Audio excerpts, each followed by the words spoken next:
کیا نماز کی ہر رکعت میں بسم اللہ الرحمن الرحیم پڑھنا ضروری ہوتا ہے؟ دیکھیے، نماز میں کتنی رکعت میں آپ کو بسم اللہ پڑھنا ہے اور کس کس جگہ پر بسم اللہ پڑھنا ہے اور کب کب پڑھنا ہے اور کن رکعت میں پڑھنا ہے، یہ پوری تفصیل سمجھنا بہت ضروری ہے۔ نماز کے لیے جیسے ہی آپ کھڑے ہوئے تو آپ نے نماز کا ارادہ کیا تو ویسے ہی بسم اللہ الرحمن الرحیم پڑھ لیے ایک بار تو نماز میں داخل ہونے سے پہلے، وہ تو ایک اچھی بات ہے کہ آپ کوئی بھی اچھا کام شروع کرنے سے پہلے بسم اللہ پڑھ لیں تو یہ سنت عمل ہے۔ لیکن جب آپ نے نیت باندھ لی اللہ اکبر کہہ کے تو اس کے بعد سب سے پہلے آپ کیا پڑھنا ہوتا ہے؟ ثنا پڑھنا ہوتی ہے۔ ثنا کیا؟ سبحانک اللہم و بحمدک و تبارک اسمک و تعالی جدک ولا الہ غیرک، یہ آپ کو پڑھنا ہوتا ہے۔ اب یہاں اس کے بعد اگر آپ امام کے ساتھ نماز پڑھ رہے ہیں تو اس کے بعد ثنا کے بعد پہلی رکعت میں آپ کو کچھ نہیں پڑھنا ہے، آپ کو خاموش رہنا ہے۔ پھر وہ جو امام ہوگا وہ تعوذ و تسمیہ دونوں پڑھے گا، یعنی اعوذ باللہ من الشیطان الرجیم بھی پڑھے گا، بسم اللہ الرحمن الرحیم بھی پڑھے گا۔ وہ امام پڑھے گا، مقتدی کو کچھ نہیں پڑھنا ہے۔ لیکن اگر مقتدی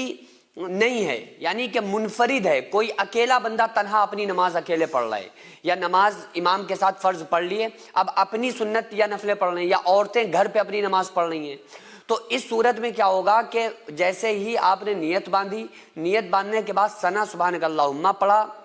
اس کے بعد میں آپ نے اعوذ باللہ من الشیطان الرجیم پڑھنا ہے آپ کو، پھر بسم اللہ الرحمن الرحیم پڑھنا ہے، پھر آپ کو سورہ یعنی کہ سورہ فاتحہ پڑھنا ہے۔ یعنی سورہ فاتحہ سے پہلے اعوذ باللہ بسم اللہ پہلی رکعت میں ثنا کے بعد دونوں پڑھنا ہے۔ پہلی رکعت میں ثنا کے بعد اعوذ باللہ بسم اللہ دونوں کا پڑھنا سنت ہے۔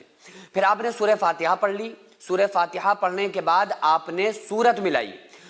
اور اسی طرح سے دوسری رکعت میں سورہ فاتحہ سے پہلے بسم اللہ پڑھنا، تیسری رکعت میں سورہ فاتحہ سے پہلے بسم اللہ پڑھنا، چوتھی رکعت میں سورہ فاتحہ سے پہلے بسم اللہ پڑھنا، یہ سنت ہے۔ اور ظاہر ہے کہ آپ جو فرض نماز پڑھیں گے اس میں تو صرف دو ہی رکعت میں، اگر 4 رکعت آپ پڑھ لیں، ظہر کے 4 فرض پڑھ لیں تو اس میں تو آپ کو صرف ہر رکعت میں سورہ فاتحہ آپ کو پڑھنا رہتی ہے۔ تو سورہ فاتحہ سے پہلے، لیکن یہ یاد رکھیں کہ امام کے ساتھ نہیں، اگر آپ اکیلے نماز پڑھ رہے ہیں یا سنت یا نفل پڑھ رہے ہیں یا فرض اکیلے پڑھ رہے ہیں یا عورتیں پڑھ رہی ہیں، اس کے لیے یہ مسئلہ ہے کہ وہ ثنا کے بعد اعوذ باللہ بسم اللہ دونوں پڑھے گا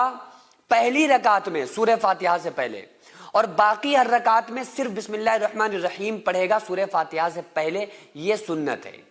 اب سورہ فاتحہ پڑھنے کے بعد جب ہم سورت ملاتے ہیں تو اس سورت سے پہلے بسم اللہ الرحمن الرحیم کا پڑھنا مستحب ہے، یعنی کہ اگر انسان پڑھ لے تو ثواب ہے، نہیں پڑھ رہا ہے تو گناہ کوئی نہیں ہے۔ اور اگر انسان 4 رکعت سنت پڑھ رہا ہے تو اس میں تو اس کو چاروں رکعت میں سورت ملانی پڑے گی، تو چاروں رکعت میں سورت ملانے سے پہلے بسم اللہ الرحمن الرحیم پڑھ لے، سورہ فاتحہ کے پہلے بھی پڑھ لے، سورت ملانے سے بھی پہلے پڑھ لے۔ لیکن جو فرض رکعتیں ہوتی ہیں اس میں بندہ اگر اکیلی اپنی فرض نماز پڑھ رہا ہے یا عورتیں اپنے گھر میں اکیلے فرض نماز پڑھ رہی ہیں تو اس میں 2 رکعت میں تو انہیں سنت 2 رکعت میں سورہ فاتحہ کے ساتھ سورت ملانی ہوتی ہے، 2 رکعت میں صرف سورہ فاتحہ پڑھنا ہوتی ہے۔ اخیر کی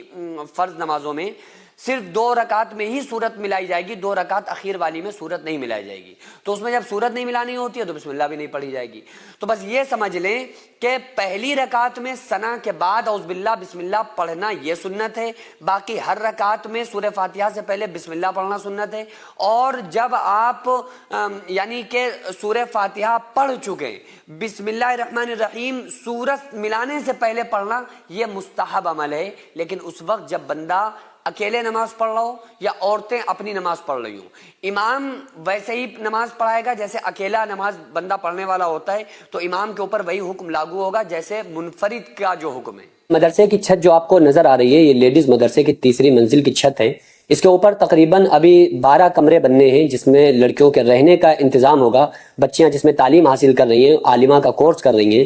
بیرونی بچیاں بھی یہاں پر رہتی ہیں۔ تو بہرحال اس مدرسے کو میں نے بڑی محنت اور مشقت سے اس کو یہاں تک بنایا ہے۔ اب آپ لوگوں سے خصوصی گزارش ہے کہ ہمارے ساتھ مل کر زیادہ سے زیادہ آپ لوگ تعاون کریں۔ ہزاروں سینکڑوں روپے ہم لوگ ادھر ادھر برباد کر دیتے ہیں، لیکن جو بھی پیسہ اگر ہمارا راہ خدا میں خرچ ہو جاتا ہے، مدرسوں مسجدوں میں خرچ ہو جاتا ہے، تو پوری زندگی اس کا ثواب ملتا ہے. ہم مر جاتے ہیں، قیامت تک جب تک اس مدرسے میں تعلیم ہوتی رہے گی، جب تک لوگ قرآن پڑھتے رہیں گے، جب تک نماز پڑھی جاتی رہے گی، جب تک اللہ تعالیٰ اس کا ثواب ہمیں عطا کرتا رہے گا. تو اب آپ کے پاس صرف دو آپشن ہیں، یا تو آپ یہ کہہ دیں کہ یہ کوئی فیک ہے، یہ کوئی پیسہ کمانے کا نیا چکر ہے، تو آپ چھوڑ کر اس ویڈیو کو جا سکتے ہیں. اگر کوئی انسان مدرسے اور مسجد کے نام پر چندہ کر کے اپنا پیٹ بھرے گا تو قیامت کے دن وہ خود اپنا ذمہ دار ہوگا، خود اس کو حساب دینا پڑے گا. تو آپ لوگوں سے گزارش ہے کہ اس مدرسے کو تقریباً 1 کروڑ روپے کی سخت ضرورت ہے. آپ لوگ زیادہ سے زیادہ تعاون کریں، آپ کے تعاون کی برکت سے ہم بہت کچھ کر سکتے ہیں، بہت بڑا کام ہو سکتا ہے. آپ لوگ اگنور نہ کریں بلکہ زیادہ سے زیادہ تعاون کریں. السلام